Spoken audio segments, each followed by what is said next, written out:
Assalamualaikum warahmatullahi wabarakatuh. Saya Anissa Kalensia dari UPBJJ Bandar Lampung.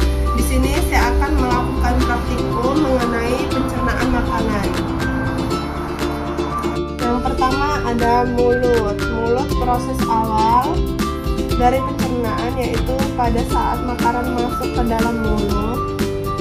Pada bagian mulut memiliki alat-alat yang bisa digunakan untuk membantu proses pencernaan tersebut. Alat-alat itu ada gigi, lidah, dan juga kelenjar ludah.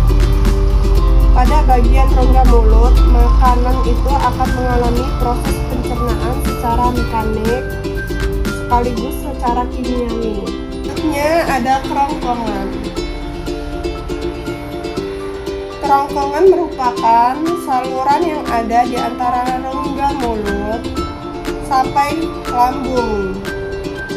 Kegunaannya untuk tempat lewat makanan yang sebelumnya sudah dikunyah dari bagian mulut kemudian menuju ke lambung.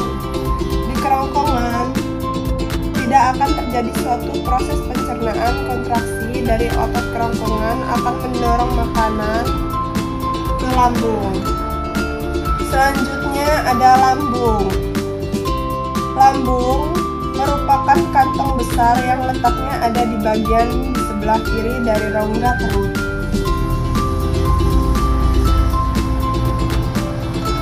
Lambung digunakan sebagai tempat berlangsungnya beberapa proses pencernaan yang terjadi dari bagian atas, kardia, dan bagian tengah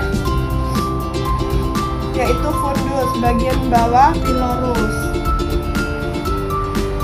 Kardia letaknya dekat dengan hati yang terhubung dengan kerongkongan.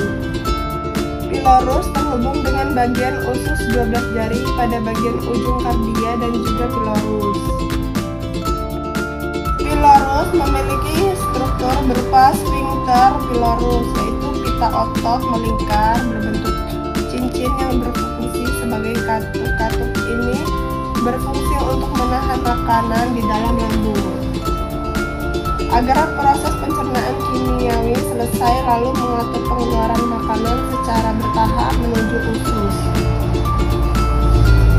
usus halus dan untuk mencegah isi usus kembali masuk ke lambung. Selanjutnya usus halus.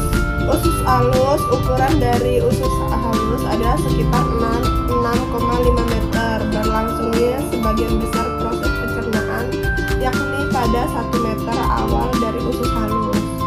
Usus halus terdiri dari usus 12 jari, usus kosong, dan usus penyerat. Usus 12 jari merupakan tempat yang digunakan sebagai saluran empedu dan sebagai saluran pankreas. Hati menghasilkan cairan empedu dan nantinya akan dibawa ke saluran empedu ke bagian usus 12 jari. Selanjutnya ada usus besar. Usus besar adalah bagian akhir dari sistem pencernaan manusia. Organ ini memiliki beragam fungsi seperti penyerap cairan dan vitamin, memproduksi antibodi dan mencegah infeksi serta membentuk tinja. Dan yang terakhir anus, proses pengeluaran sisa makanan yang sudah tidak diperlukan melalui organ anus. Anus adalah jalan pembuangan sisa makanan yang tidak terpakai oleh tubuh dan gas-gas berbau disebut tinja. Sekian penjelasan dari saya mengenai sistem pencernaan makanan.